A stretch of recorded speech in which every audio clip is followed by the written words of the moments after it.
This video is going to show exercise 1-12 on page 1-40, journalizing owner investment in the business. We're going to continue on to correcting an entry by canceling or adjusting and displaying the corrected entries with reversals. So the first thing that we are entering is, like I said, exercise 1-12. On April 24th, Mrs. Chikowski decided to invest an additional $2,000 in the business, as she is going to purchase a new photo machine from another business. She is transferring $2,000 from her personal bank account to the company's bank account and asked you to record the investment. So the first thing we're going to do is open up our general journal. So you can either do that by clicking on the icon or by using the drop down. Step 1 says to record the investment based on the following window. So they've given you a snapshot of what your screen should look like. Under the source document, we have bank transfer.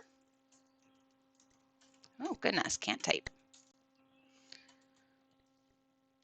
The date of the transaction is April 24th. So again, that's different than your session date. Our comment.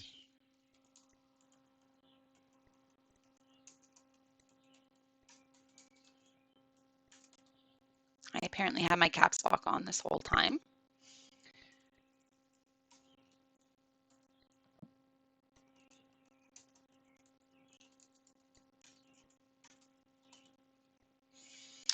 The bank accounts that we're going to use are our bank account, which is going to increase.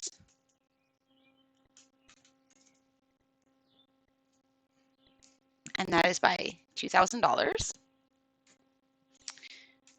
Oops. We have an individual comment.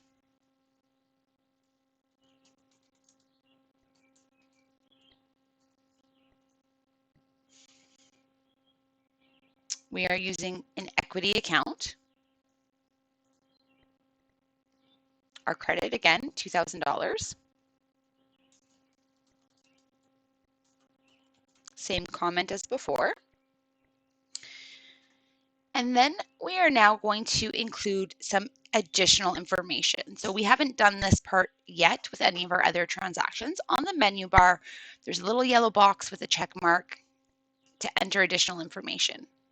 So under additional date, we're going to put April 24th, 2024.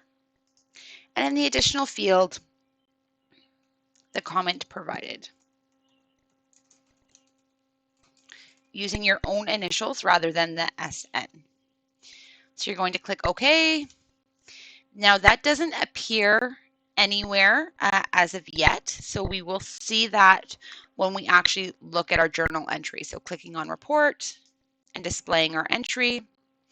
At the bottom, we can see, so let me make this a little bit bigger. Oops. Not what I wanted to do. If we make this a little bit bigger, we can see all of the additional information. So anything you type into that box appears on the actual journal entries themselves, not just in the screen. Double check that everything is correct. Our debits and our credits equal. We're using the right bank accounts. Our additional information has been posted, and we have the generated on date at the bottom. So we're going to click OK, and then we are going to post this entry, and our journal entry J3 is posted successfully. Exercise 1-13 is about correcting an entry. It says on April 25th, Mrs. Chikowski advised you that she decided to increase the investment in the business to $3,000 when she was at the bank. She gave you the $3,000 bank transfer document. So the textbook shows us what we just posted in exercise 1-12, but the investment was recorded for the wrong amount. So now we need to fix it, and there's 3 ways that we can do that. And the first is to manually reverse the entry. So like we learned in the manual bookkeeping, where you would make a journal entry to reverse the debits and credits and then make a new entry to record it correctly. There is a lot of room for error with this, and we don't have to use that method when we are in Sage 50. So I'm going to close out of here for a minute, and I'll show you the second option. So I want to go to find my general journal entry. So I can look up any entries from April 1st to April 25th. I know that this entry, the transaction date was April 24th, so I'm going to narrow my window a little bit. And I have journal entry number 3. So that's going to bring my entry back up. And I can use the reverse entry feature. So that on the menu bar is this little document with the X. That is going to put a new journal entry in that completely reverses the first one that we did, and then we would just re-enter it correctly. But there is still even an easier way than that. So you can also adjust a previously posted entry. So that is the little pen right next to it. So if I click on that, it's going to allow me to make the changes that I need to make. So the textbook now is showing you how to find the entry, which we just did. So we are in the proper one. We have hit adjust. And now we're going to change our debits and our credits to 3,000 rather than the 2,000 that we were initially told. I want to go to my report. I want to display my journal entry. I see that my amounts have been changed.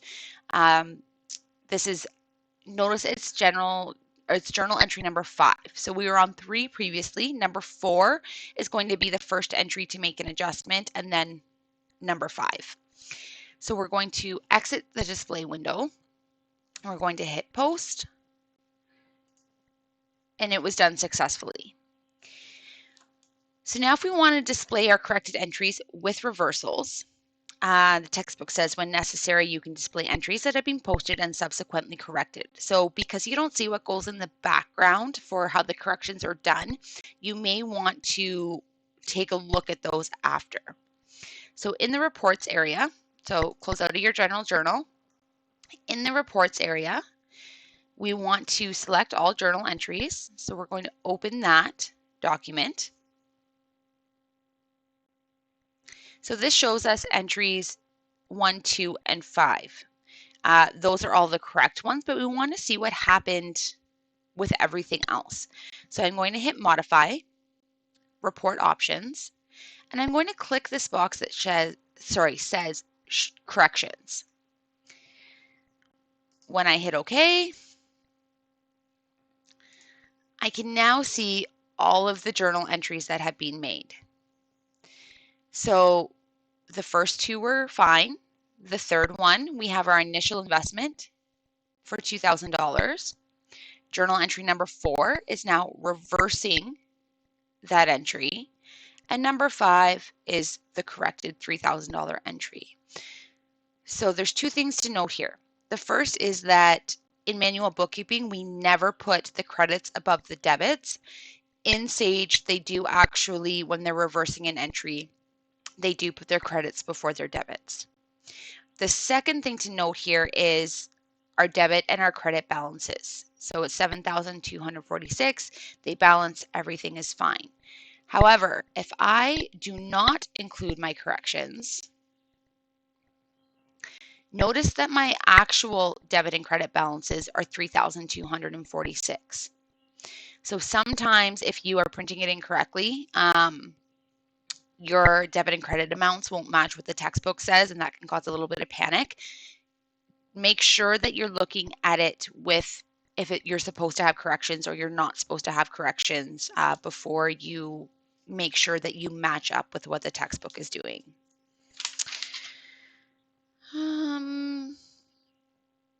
So I think we've covered everything else that they have up to this point. I don't think we need to see the corrected entries only, but if you do need that information, it's on page 1-44. And that's going to bring us up to dealing with recurring entries a little bit more. So I'm going to end up this video and I'll start a new one for dealing with recurring transactions.